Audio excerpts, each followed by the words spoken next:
This is Glenn Pendlay with the Weightlifting Scoop podcast again. And I want to talk a little bit about recovery. And that's something that myself and some of the guys on the team here get asked about a fair amount. Is, we handle a pretty high workload, and people want to know how we can actually train more than once a day, and et cetera, and recover from it. And I know my personal opinion is that the basics really account for 90% of recovery. And that is sleep and food. Getting enough sleep is probably the single most important way to handle a higher workload. And a good diet is, second in importance, and everything else really pales in comparison to those two things. But we've got Travis Cooper, James Tatum, and also Tim Rawlings, who's down here to try out for the team. He's a former baseball player in college, and then got signed by a team out of college and played for a little while. So, I know that baseball players normally do have, a lot of baseball players have some issues, even if it's only elbows and stuff like that. But see what he thinks about it, too, from a little different perspective. But, Travis, what specific things do you try to do to make sure you can recover for training? Well, when we were at a seminar this weekend, somebody asked the same question. And something that came to the forefront was having a positive state of mind, being stress-free, not being worried about outside things, things that are outside of training. And I think that's definitely one of the most important things. You have to be happy to be training well, So what do you think, James? Yeah, I think the state of mind definitely has a big part of it. And also, if you're not recovered, that's going to be part of the reason why you're not really wanting to come into training. So doing other things like making sure you get enough sleep, getting like high protein meals and stuff, just to really get you ready mentally too for the type of training. To both of you guys, I know a lot of people do different things like cold therapy, hot tub, sauna, this and that. I think that stuff is probably good and it's helpful, but certainly not to the point where, you could say that having access to that is going to make you a great lifter, and you're going to be a mediocre lifter if you don't have access to that. What are you guys' thoughts about the importance of things like chiropractic and massage and ice and sauna and all that? I think those things are great, but if you're someone who only sleeps 6 hours a night, you're not going to make up for the difference in that 2 hours of sleep would give you by doing those extra things. If you're someone who's already sleeping good and eating good, then of course take that next step. Find a cold plunge, get in the cold plunge when you're feeling bad. I don't think it's necessarily something you should do every day. But it's definitely something that when you're feeling like your nervous system is really fatigued and or your muscles are really sore, you can benefit from. And the chiropractic adjustments, I really believe in those. I think that having a healthy nervous system, when you're in alignment, your nervous system is going to be working more efficiently. Well, I would definitely agree with the point about it not making up for sleep, and I think that's something that some people don't. They kind of lose that fact, and I've heard a lot of lifters kind of allude to the fact that I can't train heavy all the time because I don't have the massages and I don't have the sauna, and I don't have all that. But then they're going to bed at midnight and get up at 6 or something. And my thought always is, that stuff is great, but it's not exactly what you said. It's not going to make up for lack of sleep. James, what do you think? Yeah, I think that actually just being able to relax has a big part of that. Like a lot of times when I'm training a lot, I'll get to the point, like I'll be done training and I'll just be laying in bed and you just can't relax. And I feel like doing things to help you kind of calm your mind down, calm your body will help your recovery a lot. So definitely sleeping, again, back to the number one thing. But other things like taking Epsom salt baths, I find that helps calm me down. I'll be sitting in the bathtub with taking an Epsom salt bath and I almost want to fall asleep because I get so relaxed. So I find that real helpful. And then getting massages to help just get your body in a relaxed state. And then that goes along with being mentally like just stress-free. Me and Chris have been talking about this for a while because even during training I try to relax in between sets and just try to get as calm as possible. And Chris is like, how do I do that? He's like, that's what I need to do. And so then we've been talking about that, and I guess he's wanting to take some more Epsom salt baths and just relax, get all the muscles, get trigger points out, just so your muscles have a chance to relax and have a chance to recover. Yeah. One thing that I have talked with multiple lifters about and recommended strongly, and some people just, can't seem to take this advice, and it goes towards the whole relaxation thing, is you got to have something else in your life besides weightlifting. When I worked at Midwestern State University and coached there, and I always said, even if you're not a student, take one class, do something so that when you go home in the evening, you don't just dwell on that, 140 snatch that you missed, or dwell on, what you're going to lift the next day, because you can really get your mind caught up in thinking about nothing but your performance on that day or the next day, and just literally drive yourself crazy. I know I had a couple lifters before that, were in that situation, that when we got down to talking about it, I realized that what they were doing was going home from practice and basically sitting in a chair thinking about lifting, and then getting on the computer and watching YouTube videos of lifting, of themselves, of other people, trying to find some little point that they could improve. And that's all great. That's all great stuff. But when you go home from practice at 4:00, and that's all you do until 1 a.m, day after day, it's just weightlifting, you can't ever relax. You can't ever just relax and get your mind off of it. And having some activity outside of weightlifting, whether it's golf or whether it's a history class at a local college or some other hobby or something that you can go home and think about and do and get weightlifting off your mind for a while. That may seem dumb to maybe someone who's training 3 times a week and has a job and all these other things in the world, but somebody training full time, training multiple times a day without a job, without those other things, yeah, that's all great that you can devote that much time to lifting, but you got to include something else in there in your life just so you can, slow down and get something else on your mind. Yeah, I agree. Short term, 2 weeks, a month, you can really do what you were saying. You can invest yourself in lifting, really immerse yourself in the culture of it, and only think about it, and it'll make your training go great. But at a certain point, you'll just become stressed about it, and training goes up and down. When you're having one of those down phases in training and you don't have anything else going on, you just stress out about it. Yeah. And that's horrible. Yeah, you have to have that realization that there are going to be good days and bad days. There's going to be good weeks and bad weeks. There's going to be good months and bad months. And, especially during the down times, there's got to be something else there to think about.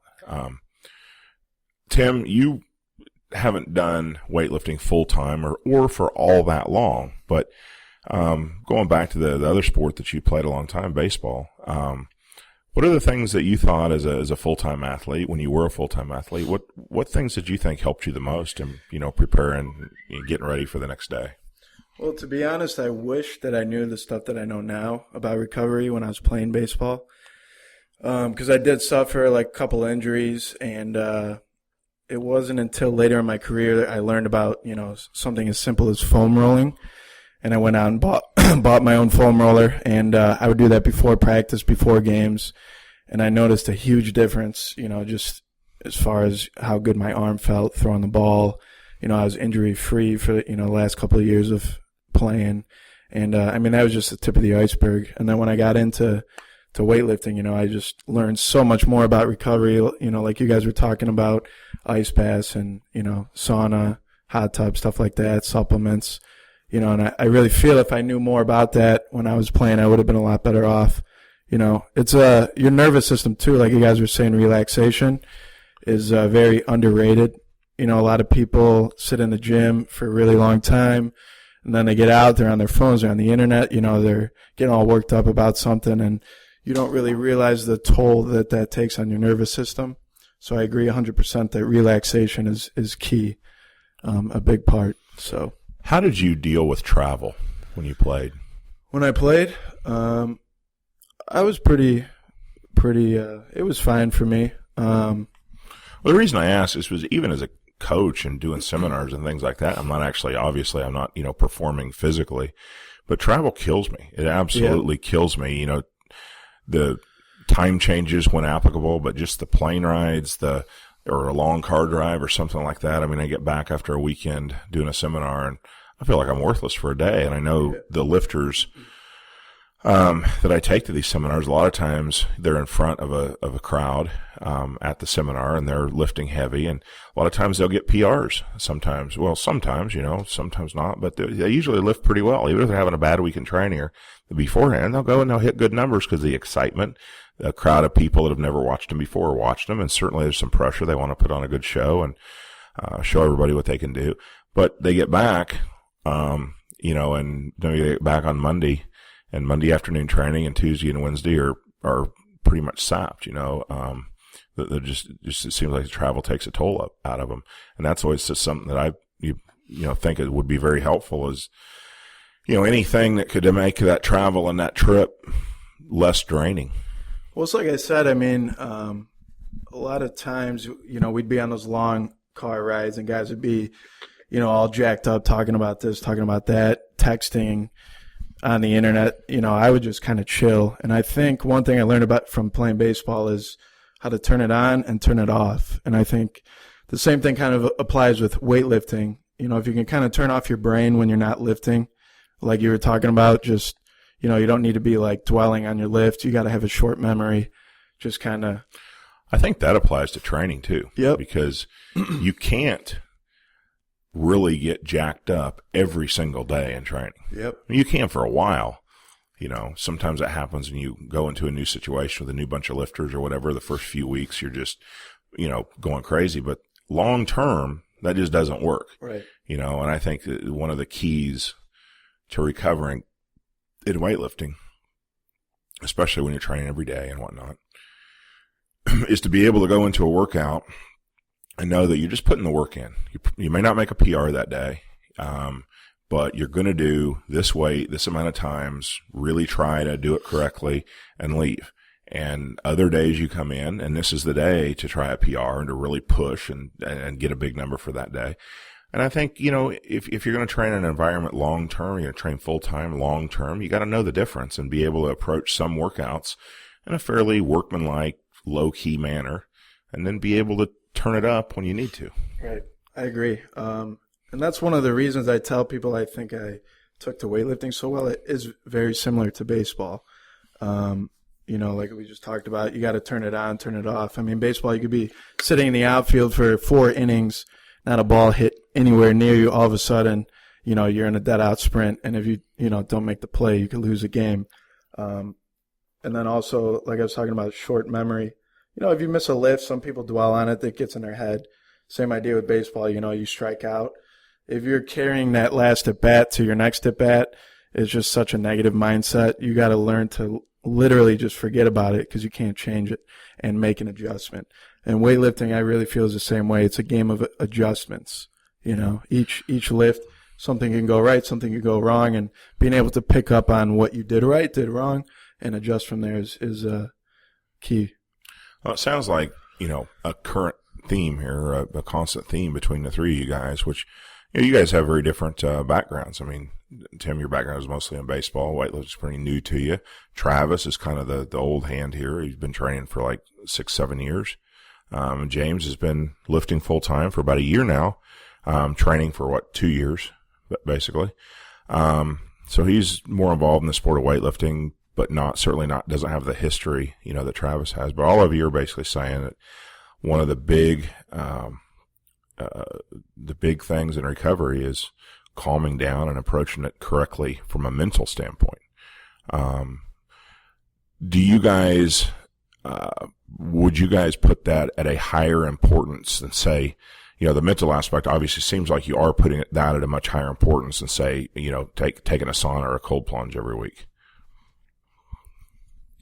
Yeah, I mean, I think it's really important to be happy outside of training, and I think that is most important outside of, sleeping and diet. And obviously, you got to be training hard to get better too. But that mindset helps you train harder. Taking a cold plunge, I think that's something that can help when your body is extremely fatigued. They actually did studies. So when I was living out the OTC in 2007, 2008, they actually found that the people who were going to the recovery center more often did worse at the Olympics that year, because they were going every single day. And the people who were using the recovery center, like the massages, the cold plunge, only when they needed it, actually performed better relative to their past performances, I guess. Yeah, that's interesting, because there is some international literature on saunas with weightlifters, and found that like once a week was optimal, and going more than once a week did more damage than good almost. And you have the attitude of like a Bagiev, who believed that any recovery means at all was a bad thing. So the massages, the cold plunges, the whatever, he did not want any lifters to utilize that, which I think is kind of funny, because a lot of people have said over the years, that, yeah, the Bulgarians could train super, super hard because they had their own personal massage or their own this, that, and the other, and all these recovery methods, when actually Bagiev didn't believe in that at all. I didn't believe that a lifter, he thought that anything that made life easier for a lifter was bad, and they should have to go through the pain and have to learn how to make their body adapt without any outside aids. So, James? Yeah, I think the mental thing kind of spreads across all the areas.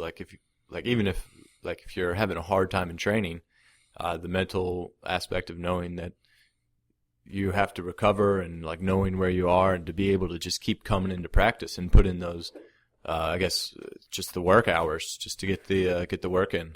And then also when you're going out there to competition, I feel like just having a good mental clarity about what's going on in lifting will help you out a lot. You'll know what to expect.